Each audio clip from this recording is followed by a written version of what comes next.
Welcome back. All right. So career video time. I'm going to talk today about Alex Tanguay, a player who has been requested a lot. I did double check on the channel. Cannot find a video where I've talked about Alex Tanguay's career. And if I did some point 4 or 5 years ago or whenever I might have, well, it's in a new set. So it's like a new video because it is a new video. He's the number 12 pick in 1998 by the Colorado Avalanche. The Avs, of course, having won the Cup in 96, Tanguay would be a part of their next Cup victory. He makes his debut in 1999, plays the 99-2000 season, 76 games, 17 goals, 34 assists, 51 points. Pretty solid rookie season. He ends up 5th in Calder voting. 17 games in the playoffs where he played more of a limited role. 2 goals, 1 assist, 3 points for him. So Tanguay, a player who throughout his career would be known as being pretty fast, really slick passer, but if only he'd shoot more. And that's a conversation that comes up a lot when it comes to Tanguay throughout his career, because his shooting percentage was usually pretty high. And when you see a player who consistently has a high shooting percentage, that tells you they're probably not taking that shot on net unless they believe they have a really good chance to get the goal. And there's probably other opportunities where they should have shot and they don't. Now, 2000-2001, his goals go up to what would end up being a career high. 82 games, 27 goals, 50 assists, 77 points. So his points total goes up by 26 points that year. And in the playoffs, he's playing a greater role there too. 23 games, 6 goals, 15 assists, 21 points, and a Stanley Cup. So we can have the debate, and at some point maybe I take a look at whether the 96 or 2001 Colorado Avalanche team was more impressive. I'll lean towards the 2001 2001 team that won that cup. I was going to say franchise, but it's the same franchise. So, yeah, I would lean towards the 01 team, but we'll take a look at that at some point and have some fun with that. So, honestly, he'd raised the bar pretty high in year 2. And while his points total was close to a career high, that goal total, as I said, goal total is almost a career high as well. Getting ahead of myself, aren't I? So, 2001-2002, 70 games played, 13 goals, which is low, 35 assists, 48 points. So his overall totals drop. He ends up just playing the 70 games that year. 19 games in the playoffs, 5 goals, 8 assists for 13 points. So the overall totals likely disappointing for him, disappointing for the team and all that. And so the 01-02 season's one to kind of forget. But in the playoffs, 19 games, 5 goals, 8 assists, 13 points. So they get to the conference final that year. They do lose in said conference final. And then the 02-03 season, we start to see the Avs dropping from their level of cup contenders and dropping down to being a pretty good playoff team. So 02-03, 82 games, 26 goals, 41 assists, 67 points. So good totals from Tanguay. In the playoffs, 7 games, 1 goal, 2 assists, 3 points. So the Avs kind of falling out of that from that contenders realm down. The 03-04 season, he plays 69 games that year. 25 goals, which is near the career high, 54 assists, which is 4th overall in the NHL that year, and 79 points, which is 9th. So points per game wise, this is his best year in his career with the 79 points in 69 games. In the playoffs, 8 games, 2 goals, 2 assists, 4 points. He was an all-star that year, played in the all-star game. So overall, very good season for him, even as Colorado is in contention, still good regular seasons, but and the postseason is just not working for them.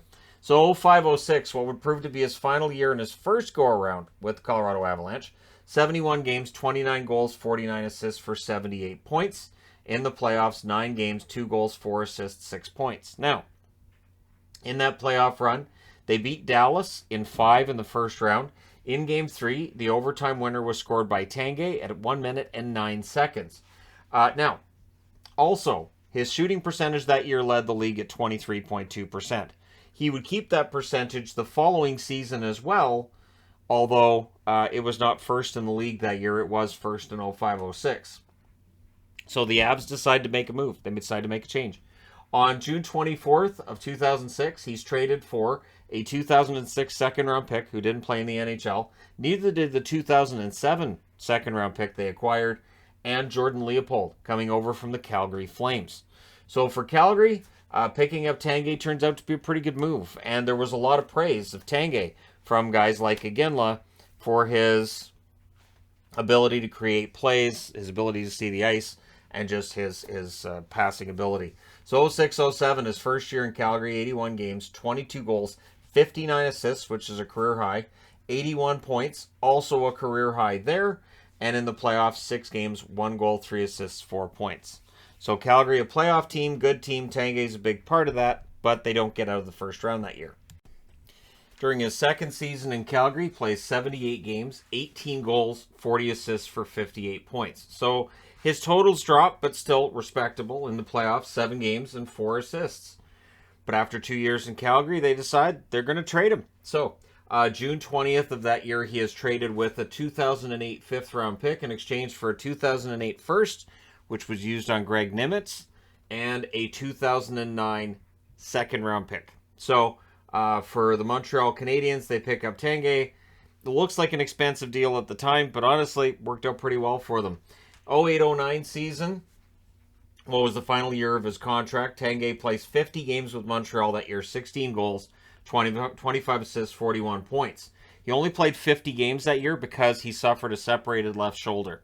So in the playoffs, 2 games played, 1 assist for him, and his time in Montreal would just be that one season because September 1st of 2009, he signs as an unrestricted free agent with the Tampa Bay Lightning, and it's just a 1-year deal. The year in Tampa, not one to write home about for Alex Tanguay. 80 games played, 10 goals, 27 assists, 37 points.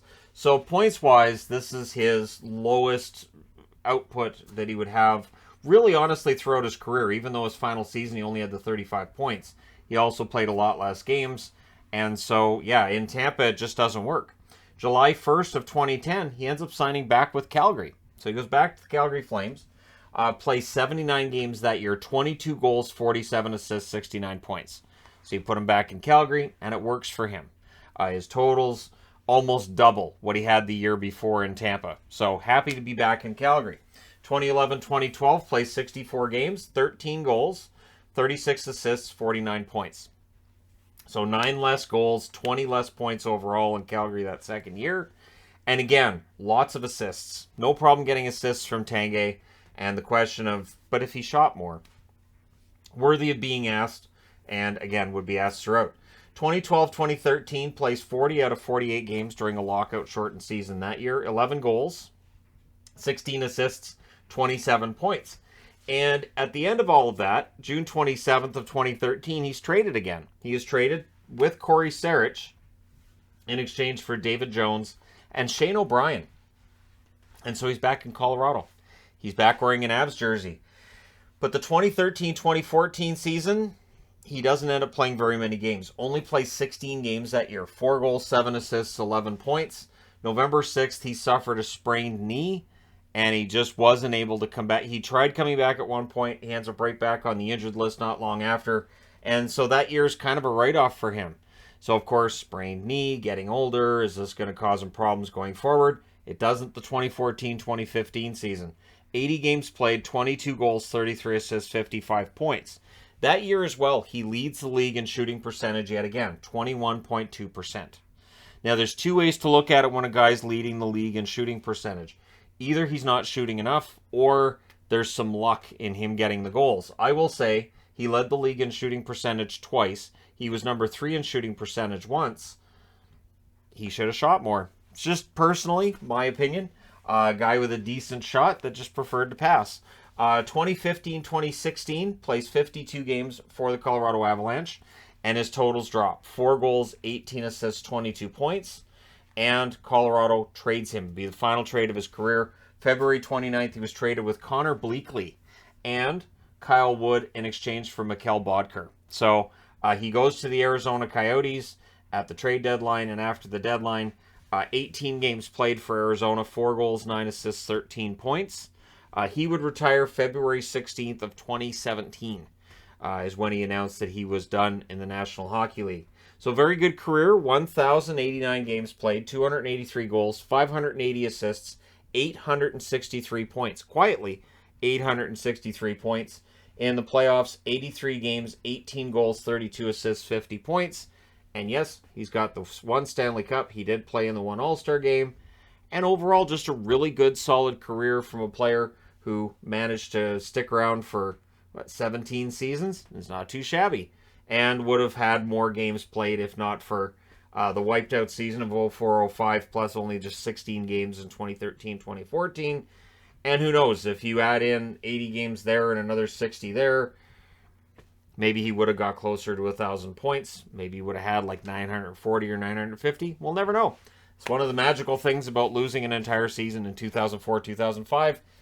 We could just make stuff up. He would have had 240 points that year. Sure, why not? So there you go. The career of Alex Tanguay. Very good passer, good player, fast skater, and was said to make players that he played with better.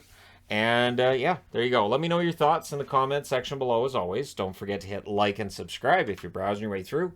Just happened upon this video. Thank you guys so much for watching, for all your support. I will talk to you again soon.